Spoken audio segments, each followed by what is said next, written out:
Hi, welcome to Grandma Lillian's Kitchen. The other day, my friend Sunny asked me if Grandma Lillian had a banana bread recipe, so I went in search of one.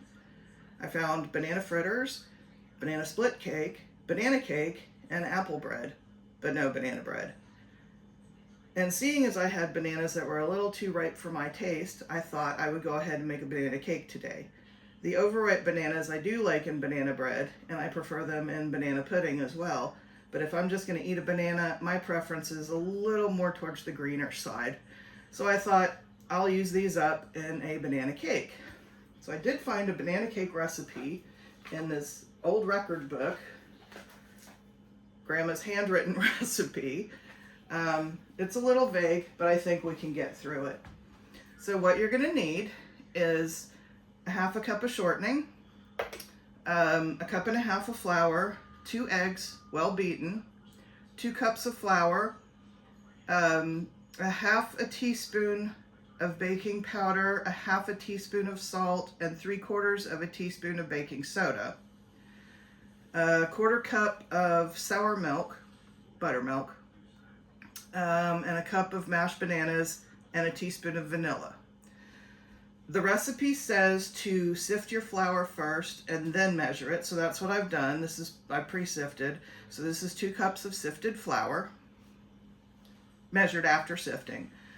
So what we're going to do is we're going to combine the shortening and the sugar and cream them together.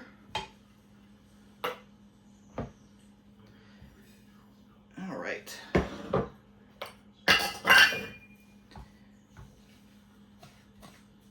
Get that good and mixed up. And again, you can use Crisco if that's your preference, or another type of vegetable shortening. I'm using lard because that's what we have. And when I get this all creamed together, then we are going to add the eggs.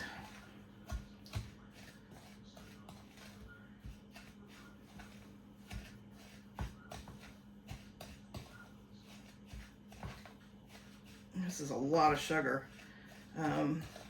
So it is not mixing up all that great with the shortening.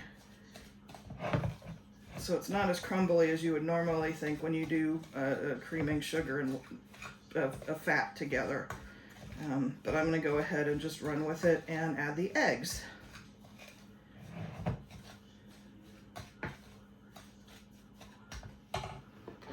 Right. Get the eggs in there and get that mixed up, and then we are going to add the baking soda, baking powder, and salt to the flour and sift them into the mix. So you're actually sifting your flour twice. This is good and mixed up now. Yeah, the eggs helped a lot. All right, so I am just going to take half the flour, dump in the salt and baking powder and baking soda, then add the other half of the flour, and I know I'm spilling some over the sides, it'll be okay. Let's just get that sifted a little bit, and we're going to alternate that with the buttermilk and bananas. So let me get the flour mixed in. Oops, some snuck out. Now, I am not a big buttermilk drinker, but we do like buttermilk biscuits, buttermilk pancakes. And so what I found is this cultured buttermilk powder. And you just mix it with water. It tells you how to mix it on the container. But it's great because if I get even a quart of buttermilk, it'll be bad before I've used it all. And I feel like I'm wasting money. So with this, I can mix it up as I need it. Now I know that you can use milk and vinegar as a substitute. I'm not a fan, but I do like this buttermilk powder. I found it at Walmart. So if you've never seen it before and you like to do some buttermilk cooking, give it a try. So I've got the buttermilk and the half of that. I'm going to add about half of the banana mix. It said a cup of pureed bananas or a cup of mashed bananas. The recipe said around 3 bananas. I got a cup out of 2 bananas, so I guess it all depends on the size of your bananas. Go ahead and get the rest of that in there. Awesome. Get that mixed up a little bit, and I'll add the rest of the bananas. And then we'll add the vanilla once everything is all mixed.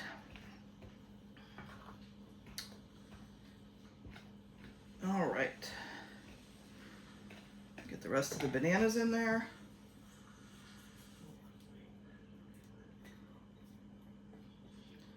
There we go.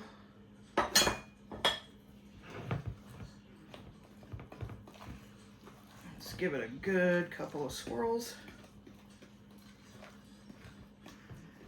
Kind of smells like and looks like a banana pudding. All right, I'm gonna add the vanilla. And then I still have more bananas because we're gonna do something with this after we bake it. But right now, got it all good and mixed up. So I'm going to put it in 2 cake pans. And they're just your standard, I think they're 8-inch cake pans. So I'm going to split it between the 2. And they are greased. My preference is just to grease the bottom of the cake pan. Someone once told me if you grease the sides, it's like trying to climb a buttered flagpole or a greased flagpole. It's hard to climb up grease. So I just butter the bottom because that's where it's going to stick. You can take a knife and run it around the edges if you have a sticking problem there. That is, again, just my preference.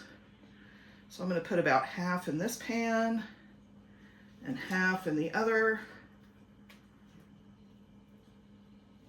Before I get it all in there, let me level them out and see what we've got going on.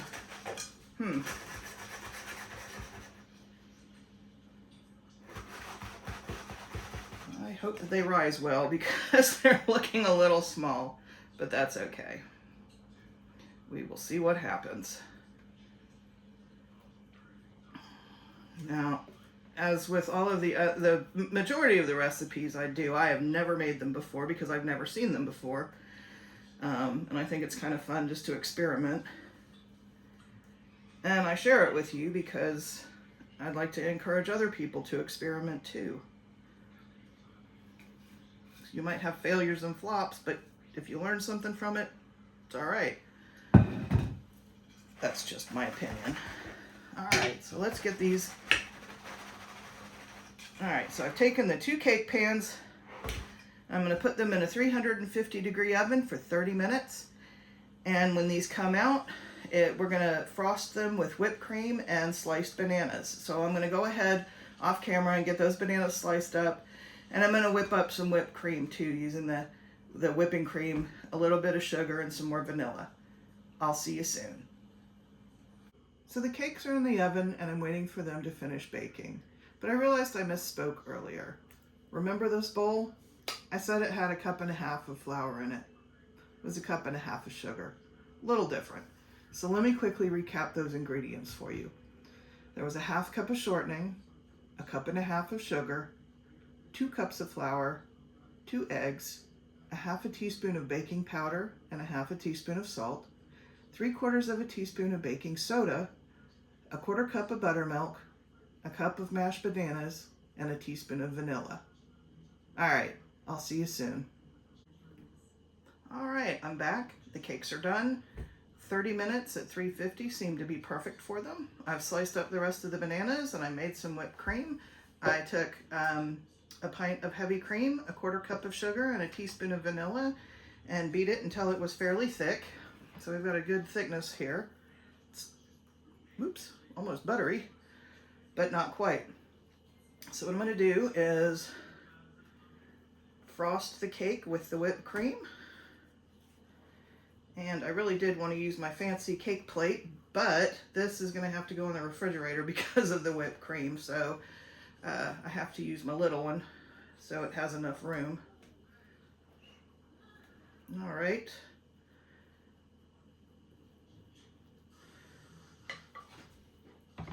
And I'm just going to put bananas around here.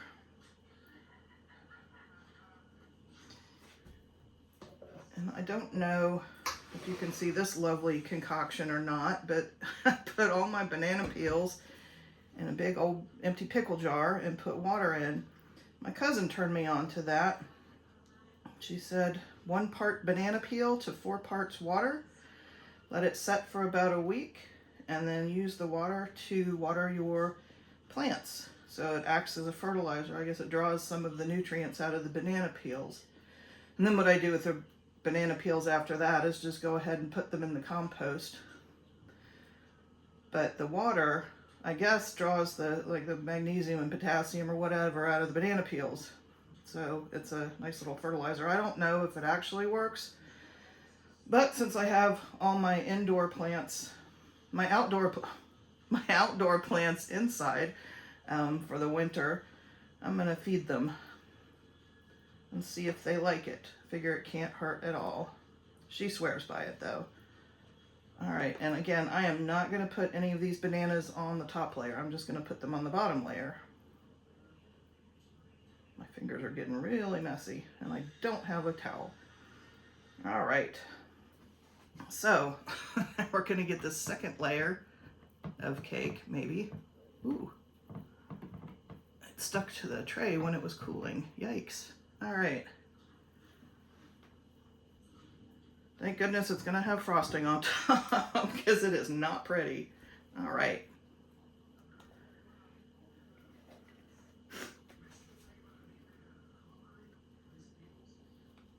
So,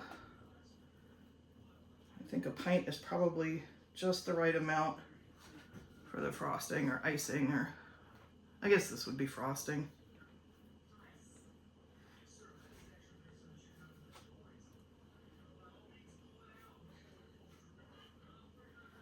And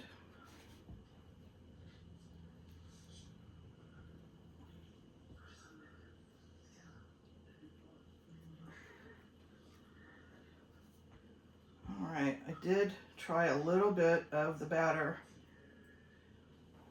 Well, I guess it wasn't batter at that point, but a little bit of cake that stuck to the bottom of the cake pan, and it tasted really good. It's like maybe super banana bread. I don't know, but it was pretty good. I enjoyed it, so I think this is going to be really good. Again, I've never made it before, so I'm looking forward to it. All right.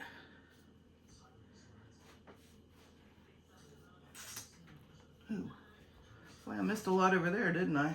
Can't see what I'm doing. All right. Oh, got a lot of bare spots. Again, though, I think a pint, if you don't get too crazy like I did on top, the pint, I think, will go ahead and cover it nicely. All right. Now, if you like your whipped cream a little sweeter, go ahead and make it sweeter. I used a 1/4 cup of sugar to a whole pint. I wanted a little sweetness, but I didn't want it to be too sweet. So that was the ratio that I chose. And for my taste, it worked out fine. And I'm just going to go ahead and tear right into this thing because it has been smelling so good. And I'm really looking forward to trying it. All right. Ooh, that's a huge piece. I don't think I need that much. I can tell you the whipped cream is good. That is a pretty cake. At least I think so. And not just because I made it.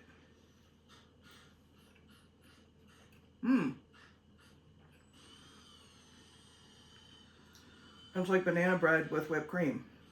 It's pretty good. So, if you like banana bread, go ahead and try this banana cake. It's you get a little bonus with the whipped cream. I think it's pretty good. So, that's it for this episode. Hope to see you next time. Thanks. Bye-bye.